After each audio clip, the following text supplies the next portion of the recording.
Well, now that we have solved our problem and we know that our quotient is 232, what I want you to get into the habit of doing is multiplying to check.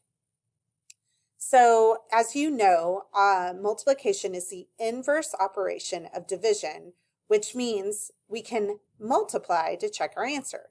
Just like we can add, we can add to check our subtraction problems. We can multiply to check our division problems. So what we do when we multiply to check is we multiply our quotient, 232, times our divisor, 25. And what we get should be our dividend, what's inside. So our x, again, helps us remember we need to multiply these two numbers. And when we get our answer, it should be this. So if it's not, we know that there's some sort of problem. So let's multiply to check. If we were going to multiply 232 times 25, we would multiply the 5 times 232 first. So 2 times 5 is 10, carry my 1. 3 times 5 is 15, plus 1 is 16. And again, 2 times 5 is 10, plus 1 is 11. Always put our 0, and then multiply 232 times 2. 2 times 2 is 4, 2 times 3 is 6, and 2 times 2 is 4.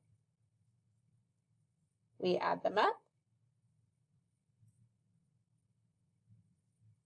and we get 5,800, which is our dividend, so we know we've done it right. In your homework today, I've actually given you all the answers to your division problem, but I haven't given you any work. So you have to show me that you understand how to get to this answer by doing all the work below. Now, this can sometimes cause an issue. Remember how I said sometimes fifth graders will forget to write their answer up at the top?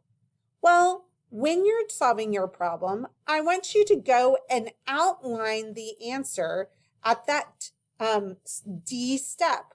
Whenever you are dividing, make sure you are writing or outlining the number that's up in your quotient. Okay? Then for every answer, I have given you a multiplication problem on the side to multiply to check. Every time you multiply, your answer should be your dividend or what's inside the little house. If it's not, you need to go and do your multiplication again. Okay? So, if you have any questions, be sure and ask Mrs. Wagner.